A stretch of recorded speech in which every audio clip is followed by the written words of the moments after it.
All right, everybody. So this is going to be part 4 of chapter 6, which focuses specifically on the Constitution. A couple things at the beginning. First of all, my wife and kids are in the room next door watching a movie, so you may hear some background sound. That sounds much more fun than what I'm talking about. Please don't be distracted by that. And number 2, I don't remember what the other thing I was going to say was. So let's jump right into it.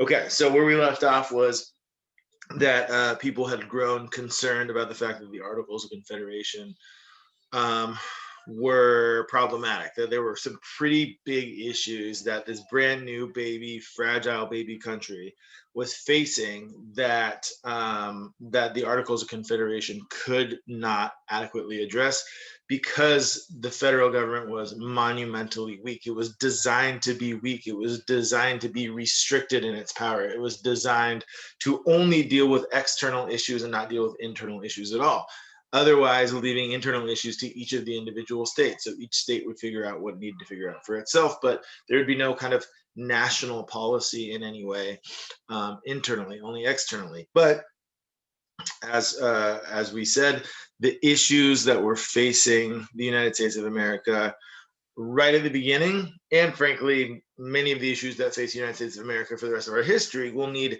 some type of federal government, some type of national policy to try to figure out together. So the issues under the Articles of Confederation that we were dealing with were specifically mostly financial issues. In the aftermath of the Revolutionary War, we had a monumental debt.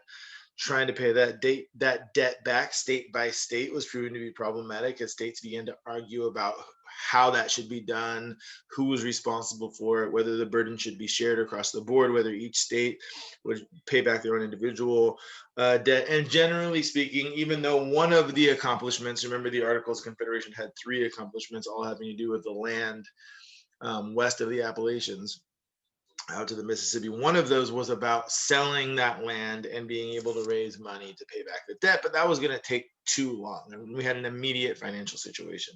So the event that highlights this, the event that really kind of just blows this whole thing up and brings everybody's attention to it, was Shays' Rebellion in Massachusetts, after Massachusetts raised taxes on farmers by a factor of 5. A lot of the farmers were like, we're not doing that.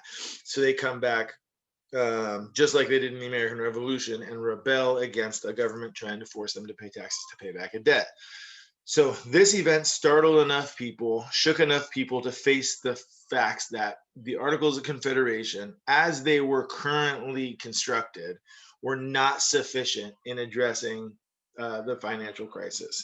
So everybody agrees, most people agree, that we need to get another convention back together with all of the most powerful, most prestigious men from each of the colonies to revise the Articles of Confederation. That was their assignment. You revise the Articles of Confederation. Well, it's not going to take long before those men decide to throw out the Articles of Confederation, start from scratch, and do something all over again. That's what part 4 is about. It's about the creation of the Constitution. They're going to throw out the Articles of Confederation, and they're going to create a new government. Now, the reality of this situation is that that is essentially a coup. I mean, they overthrew the existing government. The Articles of Confederation were the governing document. I mean, it was the governing document, right? That was the guiding light. So they were essentially in this convention, which turns out to be a constitutional convention, which nobody knew outside of the room. Essentially, they're overthrowing the government in a very kind of like, you know, dignified, unviolent, professional, way. But that's essentially what they're doing. So that's what we're going to look at in part 4. All right. So there are a few people who show up in Philadelphia because this is where this convention is going to happen, the convention to fix the Articles of Confederation. There's a few people who show up already knowing that they want to throw it out and start from scratch. There's a few people who have always wanted a much stronger federal government. One of those people is Alexander Hamilton, obviously from the play. And another one is James Madison, who is also in the play, but doesn't have the play named after him, right? So these are two of the kind of biggest, most vocal supporters for throwing out the Articles of Confederation and moving forward to something new, right? So again, at the bottom of the screen there, you can see it says The purpose of this convention was to fix the Articles of Confederation for the sole and express purpose of revising the Articles of Confederation.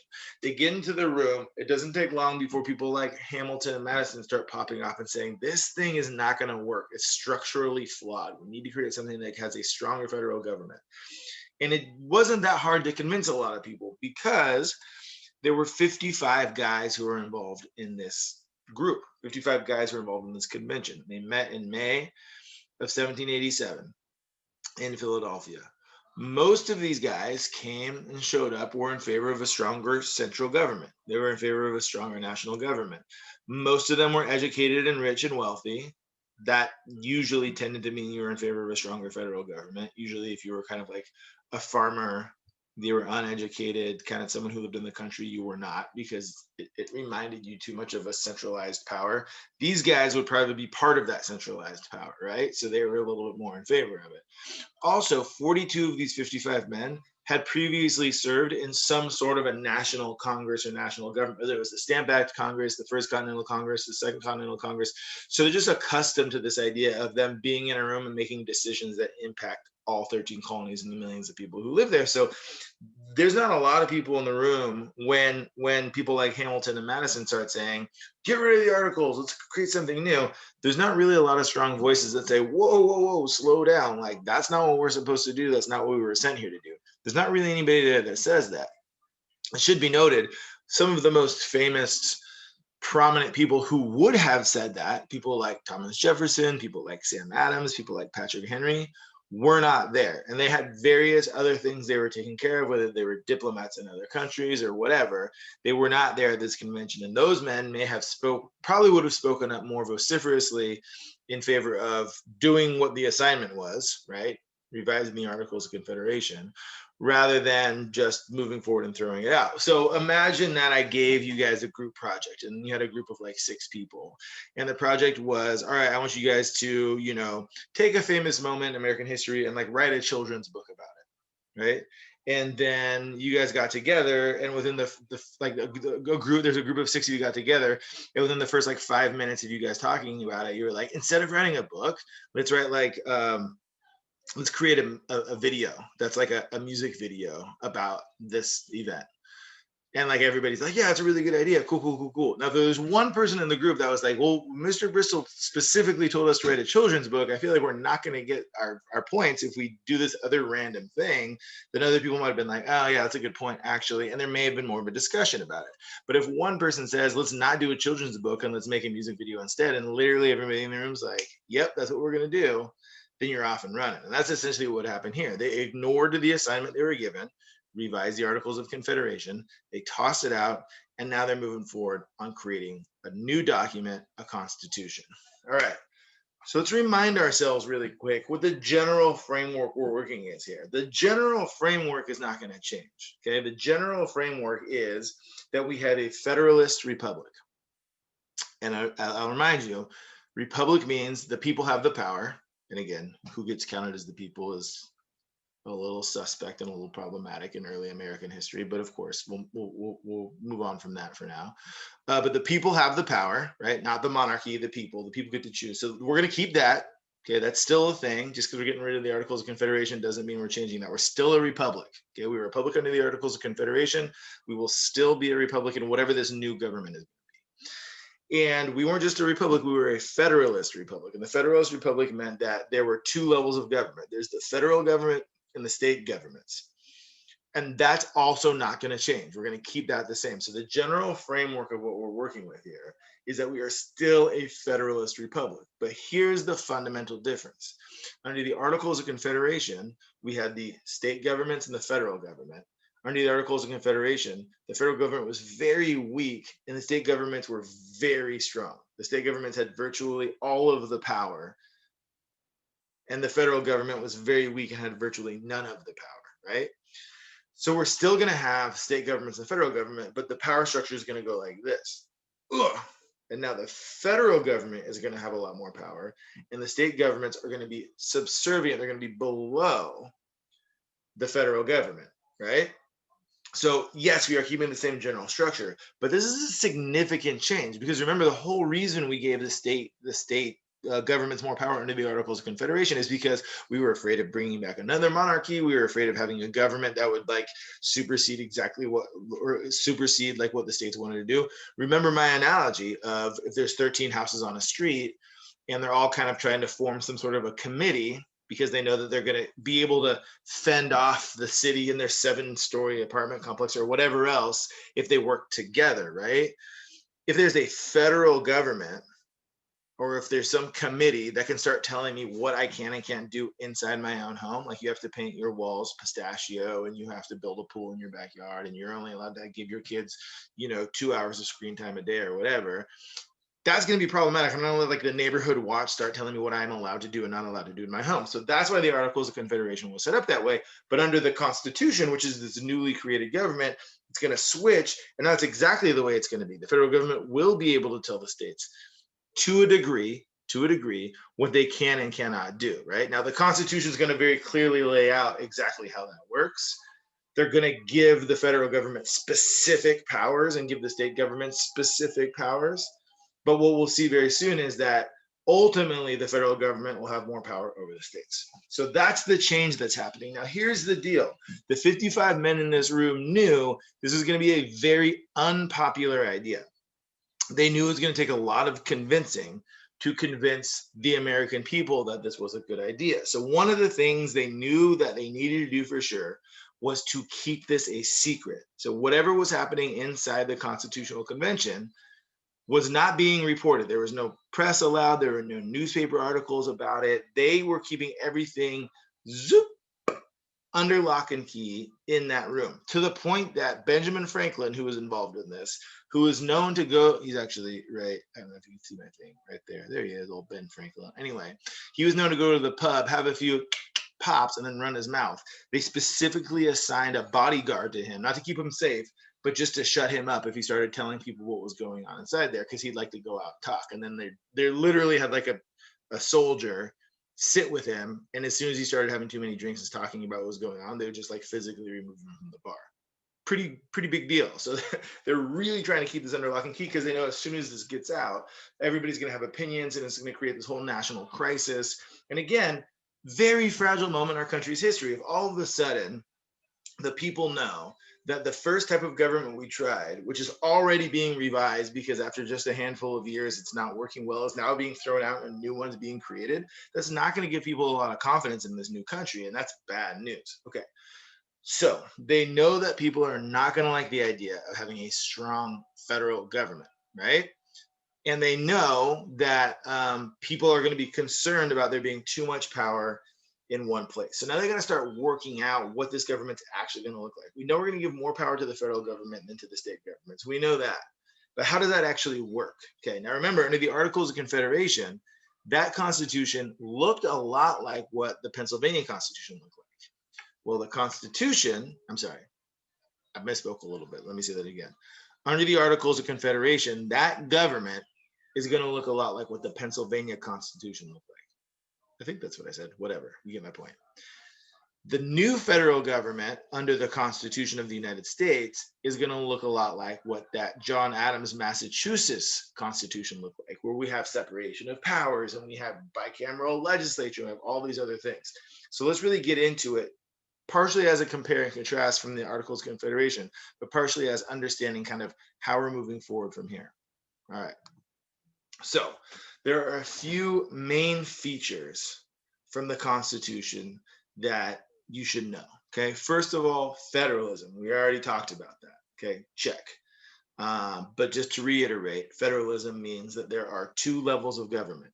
In this case, federal and states. Under the Articles of Confederation, it was federal and states, but now federal and state. So we still have two levels of government. We haven't abolished state governments or anything like that. That still exists, but the federal government's going to supersede state governments. Okay. The other two fundamental pieces of the Constitution are separation of powers and checks and balances. Now, you guys probably learned about this in like 4th grade or something, so I'll just kind of give you a quick reminder, and I'm sure you've learned about it multiple times since then. But the idea behind separation of powers is that we are going to divide the federal government into 3 branches. And the reason we're doing that is because we know that you guys aren't going to be comfortable with the federal government having too much power. We know that when we roll this out to the American people, they're going to be like, whoa, that's too much power in one place. So you're going to say, yeah, totally. So we're going to divide it into 3 branches. So there's not too much power in one place. Obviously, this is why Thanos is here, right? All the Infinity Stones on their own are powerful, but you get them all together, and that's when things can really start to happen, right? So that's kind of the same way this separation of powers works. We're going to take the government and we're going to break off into 3 different pieces and say this branch has its own specific powers and responsibilities. This branch has its own specific powers and responsibilities, and this branch has its own specific powers and responsibilities. And this is just the federal government. The states can still do whatever they want to do. This is just the federal government. And again, this is a way to assuage those fears that we're giving too much power to the federal government. It's all going to be held in one glove, right? In one fist. Now we're going to break it up into 3 pieces. So we have the executive branch, it's the president and everybody who works for him, maybe one day her. We have the legislative branch, which is Congress, right? And that's kind of the most direct representation of the people, because we're directly voting for the people who are going to like represent us at the federal government. And then we have the judicial branch, which is the Supreme Court, which at first is really just there to kind of like to monitor disputes between states, because that there was a real fear of disputes between states that was already happening to a certain degree under the Articles of Confederation. So Supreme Court at first, it's going to change a lot, but at first it was really just to monitor disputes between states. So we've divided all of the power of the federal government to 3 different branches, and we've made it so that no one branch can really just run off and do a bunch of crazy stuff without the other branches basically like being on board with it as well. And that's the idea of checks and balances. The executive branch, the president of the United States, can't just go off and start doing a bunch of stuff unless Congress is cool with it. And Congress can't just run off and start doing a bunch of stuff unless the president is cool with it, right? So the most basic, simple example of this is just when a law is created, right? This is the most common example of checks and balances. The president cannot make laws. He does not have that power. He can't just one day say, all right, here's a new law, and it's a law, right? That's not the way it goes. That would be very monarchy-ish, right? Laws are made in Congress. A member of Congress writes a law. He tells everybody about it. Everybody says, that's a good idea. They vote for it. And then if it's approved by Congress, it doesn't become a law yet. Then it gets sent to the president. And then the president can either sign it, it becomes a law, or he doesn't sign it, and it doesn't become a law, right? So Congress can't make a law without the president can't make a law without Congress. They have to work together, right? So it's kind of like in the old cartoons, or even in Thanos' example, but in the old cartoons where like all 4 of the superheroes need to put their rings together in order for us to make our superpowers come to life or whatever, right? And then the Supreme Court's job is to make sure that everything is constitutional. So the basic idea here is that we've created a constitution, and there's a lot more details than what I'm going to provide today, but you'll learn all about that next year in government, I'm sure. We've created a constitution, and the constitution basically says, here are all of the things that are allowed, right? It's kind of like in movies and stuff, or maybe even in real life, when you like created a club with your friends, you're like, here are the rules of the club, and blah, blah, blah, blah. Like that's essentially what it is, right? Here are the things that are allowed. And anything Congress and the president wants to do together, they can do whatever they want, as long as it exists within the rules, right? So it's kind of like, I don't know if anybody played like Jungle Ball when they were kids, but it's like you play basketball, but there's no rules. Like you can carry the ball and run with it. You can tackle people. You can throw the ball at people's faces. You can do anything you want, except you can't go out of bounds. That's the only rule. And that's effectively kind of like what's happening here. The Supreme Court's like, you guys can do anything you want, as long as you don't go out of bounds, as long as you stay within the Constitution. And our job as the Supreme Court is if the Congress makes a law and the president signs it becomes a law, we can be like, that's not in the Constitution. You can't do that, or that's outside the court, right? Like, so you're not allowed to do that. So that's essentially kind of the main features of the Constitution: federalism, separation of powers, and separation of powers and checks and balances are just 2 sides of the same coin, right? Like we separated the powers out, or we separated the government into 3 different branches of government. And they each have the power to kind of check and balance each other to make sure that nobody has too much power in one place. And this, again, is our way of making sure that there's not too much power in one place, so that the people's fears of a monarchy or something like that are not we can hopefully calm people's fears about that once we release this document to the public. Okay, so let's take a quick look at Article 1 of the Constitution. So Article 1 lays out the congressional powers, what powers Congress has, 3 branches of government, legislative, that's Congress, executive, that's the president, judicial, that's the Supreme Court. So the legislative branch, Congress, Article 2, what powers does Congress have? Okay, and we're going to look at this list, but also we're going to compare it to what we saw in the Articles of Confederation. So Congress has the power to levy taxes, they have the power to borrow money, they have the power to regulate commerce, they have the power to declare war, they have the power to deal with foreign nations, they have the power and the responsibility of promoting the general welfare of the country, and it's explicitly stated that national legislation is the supreme law of the land. So let's look at those a little bit closer. The first 3 bullet points: levy taxes, borrow money, regulate commerce. All of those are internal responsibilities, powers over what's happening inside the United States. So right off the bat, we can see that this is very different than the Articles of Confederation, where the federal government had no power over anything that happened domestically. All of their power was external, was foreign policy. So first of all, right off the bat, we can see that the first 3 bullet points here have to do with domestic stuff, but they all have to do with money and finance. So we can clearly see what the concern is here, and it's not surprising. Our concern is that our economic situation is awful. It's terrible. It is a flaming pile of dog doo-doo right now, right? It's out of control. That's the whole reason why we had to scrap the Articles of Confederation and create a new government. So if we're going to do that, we're going to make damn sure that the new government that we create is going to be able to handle this problem. So yes, we're going to give Congress power over all the economic stuff that's going on inside the United States, because that's why we're doing this, why we're here. If we didn't give them that power, let's just pack up and go home right now, because what's the point?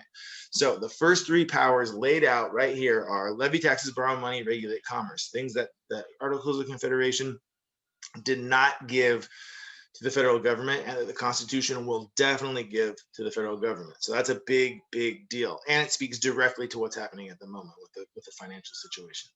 The power to declare war, okay, that was part of the Articles of Confederation. The power to deal with foreign nations, okay, that was part of the Articles of Confederation. But let's look at those last 2 bullet points, because those are pretty astounding as well. To promote the general welfare of the country. The general welfare, what does that mean? What does that mean? I ask nobody as I sit in a room by myself with nobody actually listening to me. It doesn't really mean anything. That's the point. It is incredibly vague.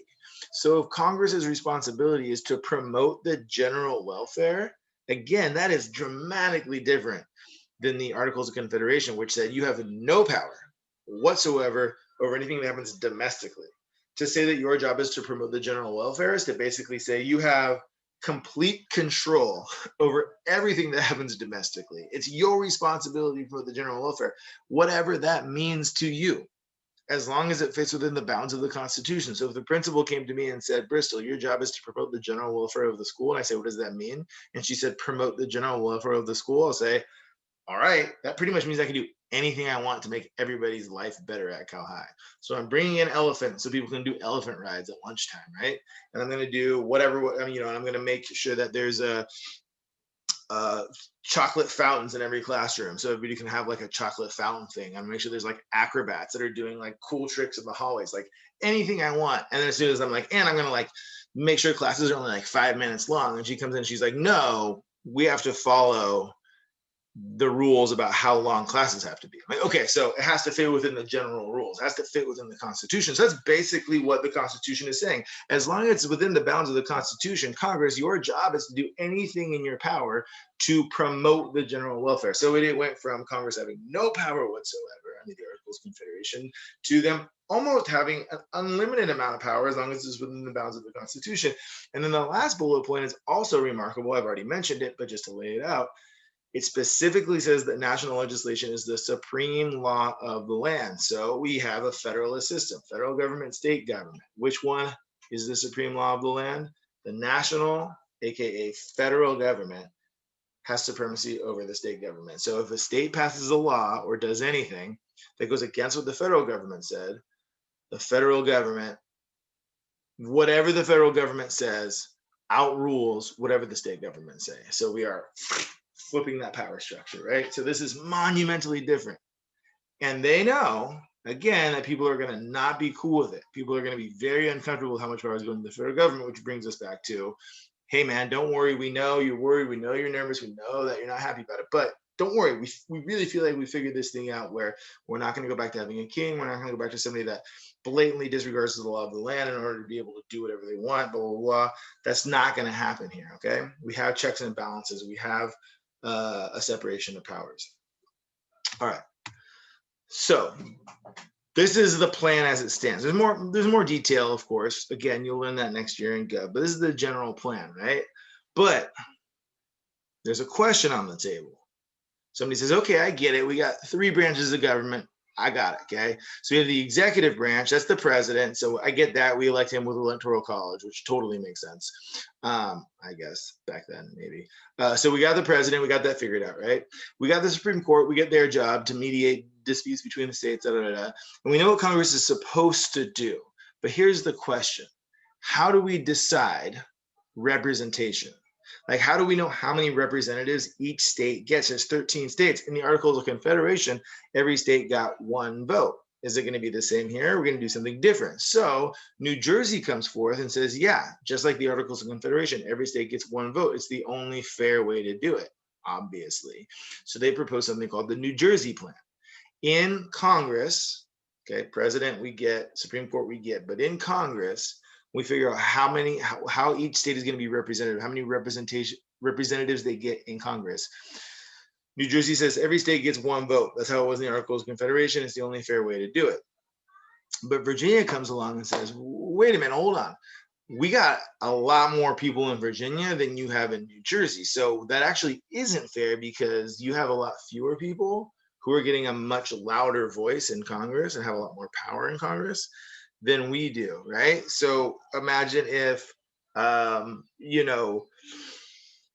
we go back to the analogy that I used in part 3 in the other video, where we're going to change the name of Cal High, right? They decided we're going to change the name of Cal High, and we want every classroom to send down representatives, and we're going to have everybody meet in the quad and vote, right? So if every classroom has exactly 35 students, then yes, of course, it makes sense for everybody to send 1 person down. But let's say one class has like 5 kids in it because it's like AP Calculus BC, and it's just all the super smart, crazy smart kids, and they have 5 students in that class. And let's say there's a PE class over here that has like 70 students in that class. Is it fair to that PE class that they only get 1 vote when the calculus class also gets 1 vote? That 1 vote represents 5 people. That 1 vote represents 70 people. So what Virginia is saying is, no, it should be based on representation. So let's say you get 1 representative for every 5 people in the example we just used. So the Calculus BC class would get 1 representative, and the PE class would get 14 representatives because they have 70 people, right? That seems fair. So that's what Virginia is saying. And then New Jersey is saying, no, one vote per state. Now, we have big states who agree with Virginia because they want to have more representation in Congress and therefore more power. And we have small states that agree with New Jersey because they want to have more, they don't want to be dwarfed by the big states. They want to make sure that everything's equal according to the way that they define it. So now all of a sudden we have this knockdown, drag out fight between big states and small states. And let's remind ourselves where we are in the big picture. We've just barely come together, decided that we tolerate one another just enough to be able to declare independence from Great Britain, fight and win a war. And now we're in this position where we don't really like each other, but we guess we kind of have to try to make this new country together. We create one idea for one, and that clearly is crashing and burning. We're in the middle of creating a replacement idea that we're keeping a secret from the general public, and we're trying to work out the details, and now this one looks like it's going to crash and burn. I don't know, man. Maybe this whole United States of America thing isn't going to happen. Maybe this whole thing is going to crash and burn. Maybe this super fragile baby of a country we have isn't going to make it because we can't seem to work this stuff out. So these disagreements are monumental issues.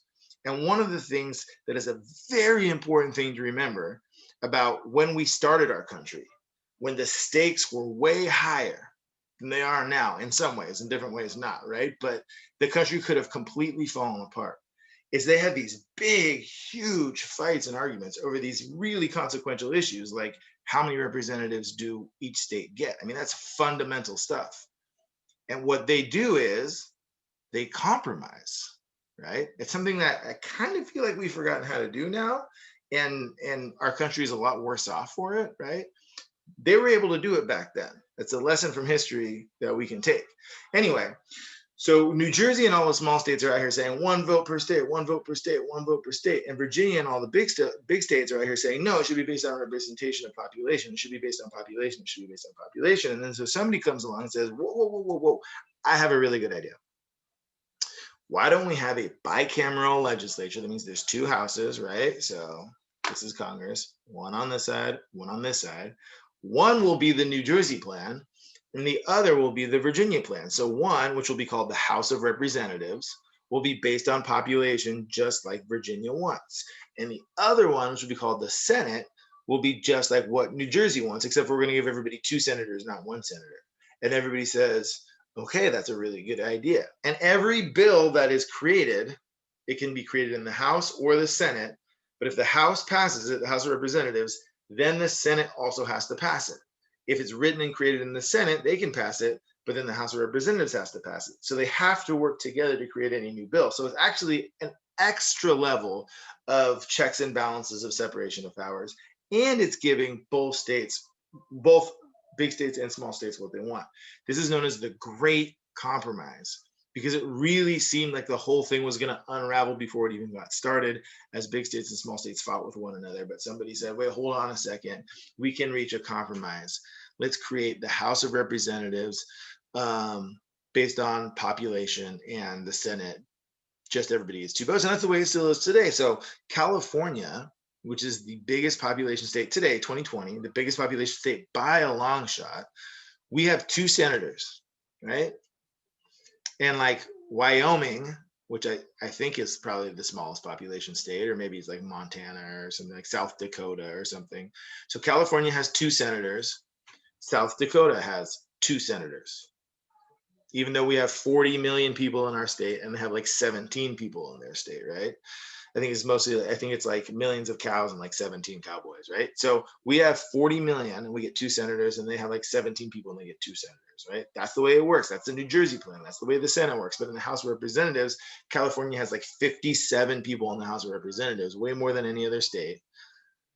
And Montana has like one person and a cow, right? Because that's basically not really actually, obviously, right? But they have a much smaller representation in the House. So the Great Compromise allowed us to move past this huge knockdown, drag out fight that was threatening to split up the entire country. That's the Great Compromise. Everybody says, okay, we thought this thing was going to fail.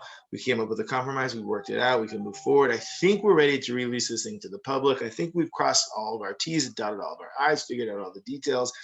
I think we're ready to present what we want, even though we know it's going to be tough to convince them. I think we've got it. And then somebody says, well, wait a minute. About that Virginia plan and about the House of Representatives, you say that we are going to do it based on population. So you count everybody in the state. Let's say a state has 500,000 people in it, and you get one representative for every 100,000 people. Math. So you get that state that has 500,000 people gets 5 representatives. Right? Everybody agrees with that. It has 500,000 people. You get one representative for every 100,000 people, so it gets 5 representatives. The question is, who counts as people? Because what we've been hearing from the southern states for a long time is half of their population don't qualify as human beings. Half of their population are property, right? All of those slaves that the southern states have not been considering people, now the southern states want to count them as people in order to inflate their population and get more representatives in Congress. Now, they're not going to give them any rights. They're not going to give them any freedom. They're not going to pay them. Nothing's going to change for the slaves. But they just want to be able to count all the slaves up when they're counting their total population so they can have an inflated number. All of the northern states see that this is a huge disadvantage for them because they don't have slaves. And they say, no, no, no, no. You don't get to count your slaves. You've been telling us forever that those aren't human beings. You don't get to count those people. So now here we go again. We have a knockdown, drag out fight. Now this one's even more perilous because it's geographically based. The other one was small states versus big states. So it was a little bit of a north-south thing. But now we have even more of a North-South thing because the North doesn't really have slaves and the South does. So the North-South dynamic, which is already very fraught because it's just really basically two different cultures and societies trying to exist within one country, right? Two different economies, two different cultures, two different sets of values. And now the question of slavery, not should we have it or should we not? That's a conversation for later on. But do we count the slaves as part of your population or not? The North says absolutely not. We should not be counting the slaves because that would give you an unfair advantage. And the South says, of course, we should count the slaves. That's part of our population. So now we have another knockdown, drag out fight. The whole thing seems like it's going to fall apart once again. Oh my God, we just barely tolerated one another to form this very fragile alliance to rebel against the British, barely defeat them with the help from the French, try to start a brand new government. That government is obviously crashing and burning. Now we have this convention where we're trying to create a brand new government again. We've already had all of these fights and we're having yet another one. It seems like the whole thing is going to fall apart and crumble before it even gets started. Little fragile baby America isn't going to make it. Even after we had the Great Compromise. Now we have to figure out how do we count people. The whole thing's going to fall apart because we can't figure out how to count people or who to count. And then somebody says, okay, hold on. What if we counted, I don't know, 3/5 of all of the slaves? So like the South doesn't get everything they want, the North doesn't get everything they want. That's kind of the definition of a compromise. Like nobody gets everything they want. Like we'll count some of the slaves in the South, we won't count all the slaves in the South. And the North doesn't really like it because they don't think they should count any of the slaves. So they're like, I don't know, man. And the South doesn't really like it because they need to be able to count all the slaves. So like, I don't know, man. But fundamentally, the other option is this country isn't happening. So they both kind of reluctantly agree to it. This is known as the 3/5 compromise. So the two major compromises that are absolutely worth noting and knowing about the Constitutional Convention and the creation of the Constitution that are both written into the Constitution are the Great Compromise, which created the House of Representatives and the Senate, the Virginia Plan and the Jersey Plan. And then when you look at the House of Representatives specifically, the 3/5 compromise to figure out how to count the population and how many representatives each state gets. All right. At this point, they've decided, let's put a lid on it. There's nothing else we could do. This thing is set, solid, ready to go. We got to come out. We got to introduce it to the American people and let them figure it out. Because what needs to happen is 9 of the 13 state legislatures have to vote to approve this. We can't just say, here's our new government, suck it if you don't like it. 9 out of the 13 state legislatures, so 9 of the 13 states are going to have to vote, not all of the people, but their representatives have to vote to approve it. This is going to lead to a 2-year-long campaign. This is kind of really the first political campaign in American history because there's a whole bunch of people who hate this idea. When they come out and they release the idea, there's a whole bunch of people are like, what are you talking about? We asked you to fix the Articles of Confederation and you're giving us this? Like, I don't think so, right? Imagine if you were, you know, someone that loved big pickup trucks and you had these big old pickup trucks and a whole bunch of them. You had this one that you loved, right? And you're driving it, but it just doesn't work quite right. You love it, you love the idea behind it, you love the big pickup truck, taking it out in the mud and getting mud all over it, whatever people do with pickup trucks, right? But it just doesn't quite work right. So you take it into the mechanic and you say, hey man, can you fix this for me? Can you fix this pickup truck? And your mechanic's like, absolutely. Come back in a little while. So you come back like a week later and they're like, hey, guess what? Pickup truck doesn't work, but we got you a Prius, brand new. It's great. You're going to be like, what? I don't want to forget. And I'm not trying to talk crap on Priuses. I drive a Prius. I'm just trying to lay out the example here, right? So it's like, no, dude, like I like pickup trucks. I'm a big macho man. I like driving around in the mud. Like I liked that pickup truck. I just wanted to be fixed. Now you're giving me a Prius? Like I do not want this Prius. What happened to my truck? What happened? Like I gave it to you to fix it and you basically just tossed it out into like a river somewhere and like bought me a Prius. Like that's crazy. I don't want it. So that's the way a lot of people in the United States feel about the Constitution. Like we don't want a Constitution. We want the Articles of Confederation fixed. That's what we asked you to do. What are you doing? There's a lot of people that feel that way, especially including people like Thomas Jefferson, who was not at the convention. I will remind you, people like Sam Adams and people like Patrick Henry. So there's going to be a lot of people who are going to campaign really hard against the Constitution and say, we don't think so. That gives way too much power to the federal government. That gives way too much it looks too much like a monarchy. We're not into it. We don't like it. Get rid of it. Nope, no thank you. Get out of here. We don't like it. But there's going to be a smaller number of people who support it. But those people are the rich people. So there's more people that don't like the Constitution than do like it. But the people who do like it are the people who are rich and the people who own the newspapers. So this 2-year-long campaign between those two sides trying to convince the American people and thereby convince each state legislature whether they should vote for or against the Constitution. People like Alexander Hamilton, especially Alexander Hamilton, you've seen the show, they have a whole song about how much he writes and just writes and just writes and just writes and just writes and just writes constantly. He's writing all these essays called the Federalist Papers that he's printing in newspapers all over the country. And the whole point is to convince people that this is a really good idea. James Madison also contributes, and some other people write some too, but it's mostly just Alexander Hamilton. Alexander Hamilton is the most passionate advocate for the Constitution. So he basically writes tons of essays to explain why the Constitution is a good idea. The amount of stuff he writes is like way longer, way, like hundreds times longer than the actual Constitution itself, right? And after 2 years, eventually, the Constitution, of course, will be ratified. But those 2 years are going to be a brutal knockdown, drag-out fight that are effectively going to create the first political division in America between people who are known as Federalists. Those are people who support the Constitution and think it should be ratified, and the very cleverly named Anti-Federalists. And you could probably guess what they're about. They're against the Constitution and don't think it should be ratified and think we should go back to fixing the Articles of Confederation, bring back my pickup truck, right? So you have Federalists on one side, you have Anti-Federalists on the other side. And generally speaking, Federalists are those who advocate for a constitution. They want a strong national government. Mostly these are people who live in cities. Mostly these are people who are rich. Mostly these are people who live on the coast. Federalists dominate New England. The area of New England is dominated by Federalists. That's where most of the population is, and the middle colonies a little bit. So you're talking New York, you're talking Boston, you're talking Philadelphia, all those urban areas up there in the Northeast.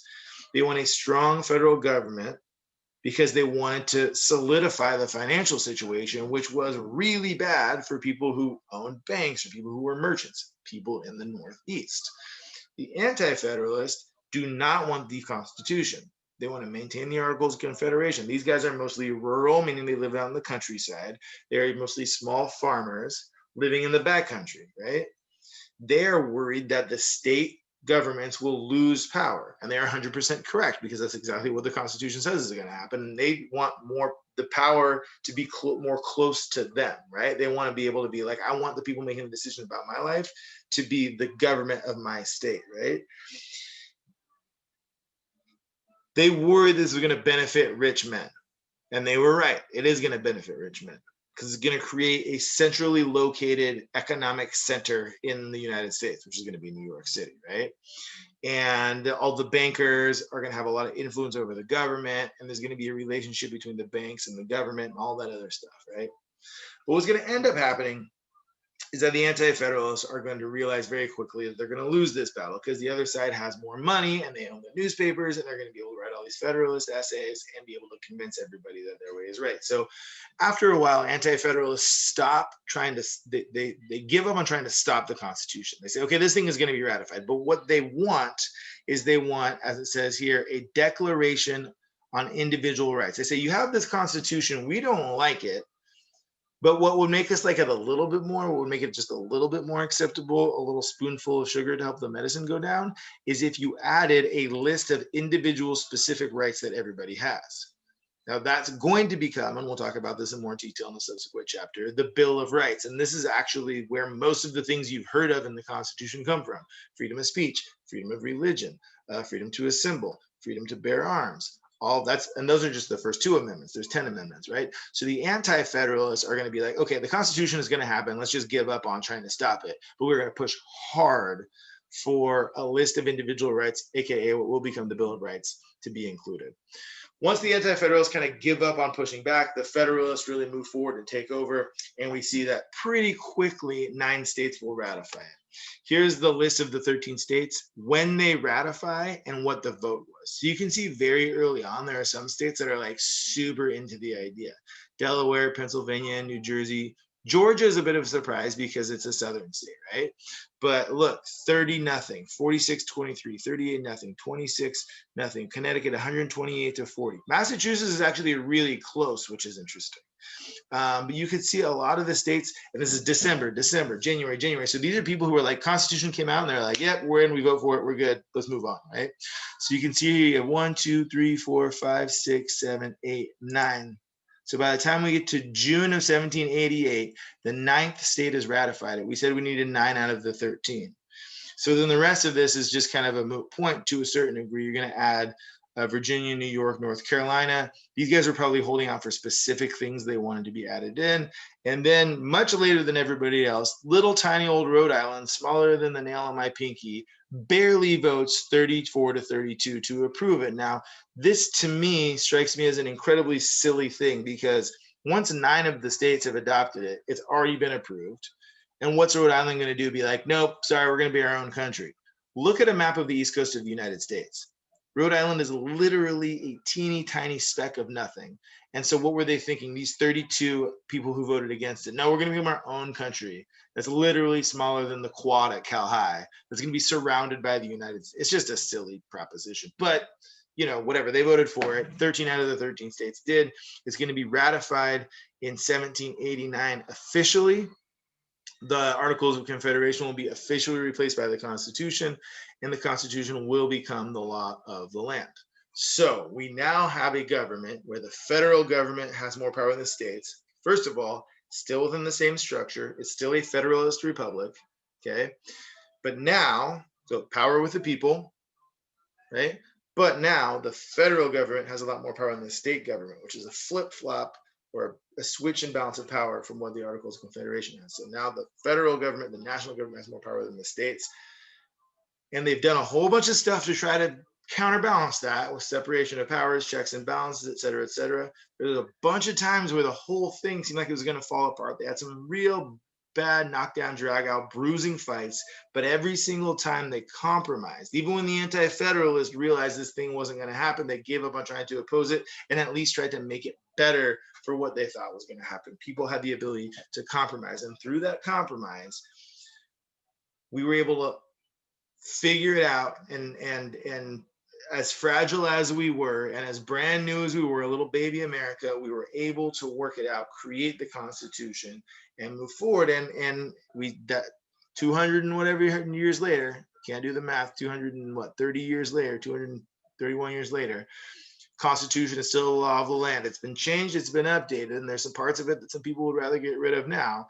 Still arguments about it, but it's still a supreme law of the land. It lasted a lot longer than those Articles of Confederation did. So the Constitution is still alive and kicking for now.